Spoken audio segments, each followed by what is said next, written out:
ragazzi, benvenuti in questo nuovo video. Oggi vi insegnerò a fare il vero sapone marocchino. A differenza dei soliti saponi che facciamo, che si fanno con soda caustica, quindi idrossido di sodio, questa volta useremo l'idrossido di potassio. Si trova nei centri commerciali, nei ferramenti, in alcuni negozi. Questo io l'ho comprato su Amazon, vi lascio il link in info box su dove acquistarlo. Se non l'avete ancora fatto, iscrivetevi al mio canale, premete la campanellina per essere avvisati da YouTube quando esce il mio nuovo video. Non dimenticate di mettermi un bel like e di scrivermi dei commenti. Il sapone nero è il composto vegetale dalla consistenza pastosa utilizzato in uno dei più famosi trattamenti provenienti dall'Africa, l'hammam, bagno turco. In particolare, le antichissime origini di questo prodotto si devono andare a cercare in Marocco, nei rituali tradizionali della cura del corpo. Il sapone marocchino è impiegato all'interno di bagni turchi come materiale esfoliante, infatti con l'ausilio di un guanto ruvido chiamato kessa è adoperato per eseguire gli scrub per il corpo. È inoltre uno degli ingredienti speciali per la bellezza della pelle e dei capelli delle donne nordafricane. I benefici del sapone nero africano interessano principalmente la salute della cute. La delicatezza e le sue preziose sostanze nutritive lo rendono adatto a qualsiasi tipo di pelle, anche le più sensibili. L'originale procedimento di utilizzo del sapone nero marocchino consiste nell'esporsi ai vapori di un bagno turco.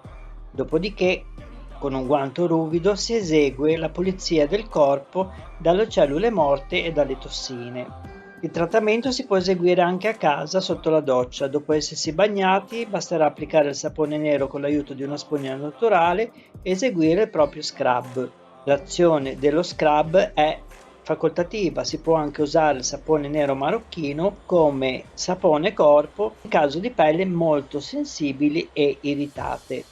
Allora ragazzi, come vi ho detto all'inizio, anziché l'idrossido di sodio per questo sapone ci servirà l'idrossido di potassio e delle olive. Olive potete scegliere sia quelle nere che quelle verdi, l'importante è che siano o fresche o sott'olio, mi raccomando non in agrodolce.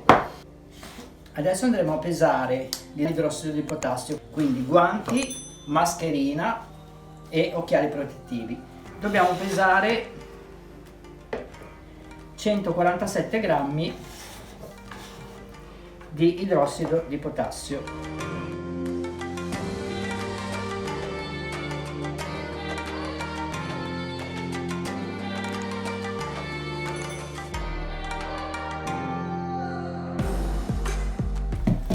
Poi dobbiamo pesare 440 grammi di acqua.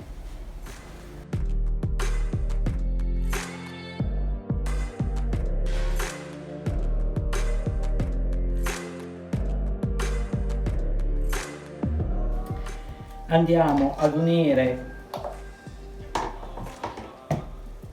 l'idrossido di potassio all'acqua.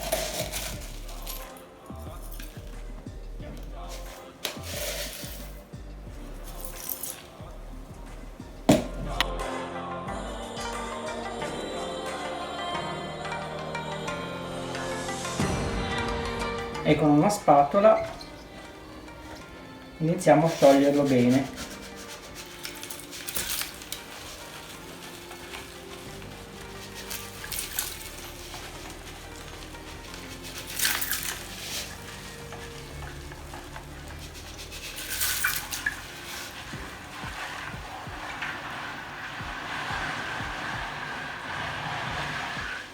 Sentirete un frizzare, è del tutto normale, non vi preoccupate. E prendiamo la temperatura 61 gradi centigradi, 142 Fahrenheit. Dobbiamo pesare 200 grammi di olio,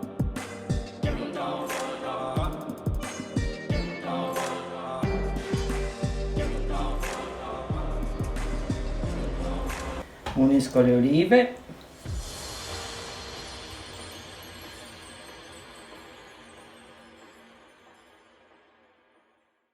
e vado di mini primer in modo da farne una purea.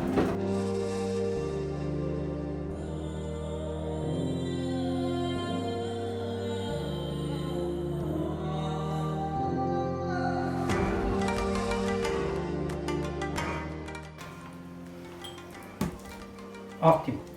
Adesso pesiamo 600 grammi di olio in una pentola.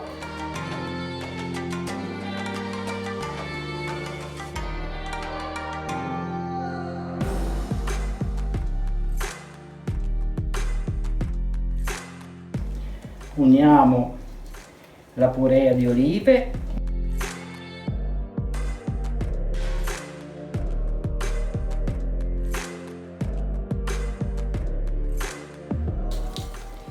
e riprendiamo la temperatura dell'idrossido di potassio. Bene, mettiamo questa sul fuoco fino al raggiungimento dei 50 gradi, visto che l'idrossido di potassio adesso è a 56 gradi. Nel frattempo che il nostro composto olio e olive si scaldi, mettiamo in una grossa pentola dell'acqua e la portiamo a ebollizione, perché dovremo poi metterlo a bagnomaria, quindi ci serve che sia calda. Adesso che i nostri composti hanno la stessa temperatura, li uniamo assieme. La temperatura, vi ricordo, deve essere in un range tra i 50 e i 42 gradi.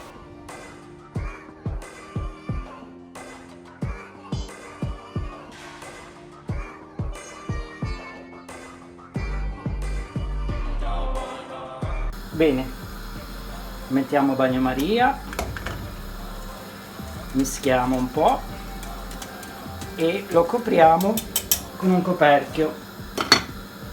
Quando inizierà a bollire abbasseremo la fiamma al minimo. Controlliamo ogni 15 minuti per almeno un'ora, un'ora e mezza. Mi raccomando, non lasciate il sapone incustodito, quindi guardatelo, tenetelo d'occhio perché potrebbe aumentare di volume. Quando aumenterà di volume vi faccio vedere cosa dovete fare. A dopo. Ecco ragazzi, è passata mezz'ora, 30 minuti. Vedete che sta diventando molto vaporoso.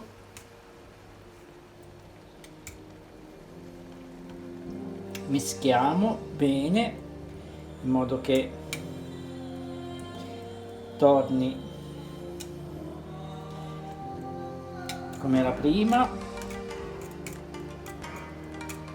Se dovesse esondare fuori dalla pentola, toglietelo per qualche minuto dal bagnomaria e mescolate finché non torna come lo vedete adesso. Controlliamo ogni 15 minuti. Bene ragazzi, è passato un'ora e mezza. Adesso l'ho messo a fiamma davvero bassissima sul fuoco e ogni 5 minuti mescolo bene il sapone. Deve diventare marrone scuro scuro scuro. Quando siamo a quel colore è pronto per essere tolto dal fuoco e poi vi faccio vedere cosa dobbiamo fare. A dopo. Ok ragazzi, il sapone è finito, come vedete ha un bel colore scuro, se giriamo non fa più schiuma, quindi adesso lo togliamo dal fuoco e aspettiamo che si raffreddi per mettere gli oli essenziali o le fragranze cosmetiche. Bene ragazzi, è passato quasi un'oretta, la temperatura è scesa a 50 gradi centigradi, 122 Fahrenheit, quindi è il momento esatto per poter mettere una fragranza. Di tradizione va messo l'olio essenziale di eucalipto e di lavanda, non ne serve tanto, mischiamo bene, il sapone è venuto magnificamente,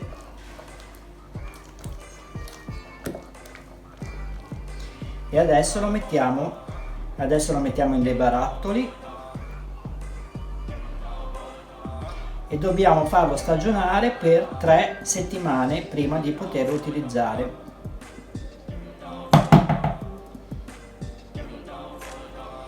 Si lascia stagionare col coperchio aperto in modo che l'acqua in eccesso evapori, un po' come il sapone col metodo a freddo classico con soda caustica.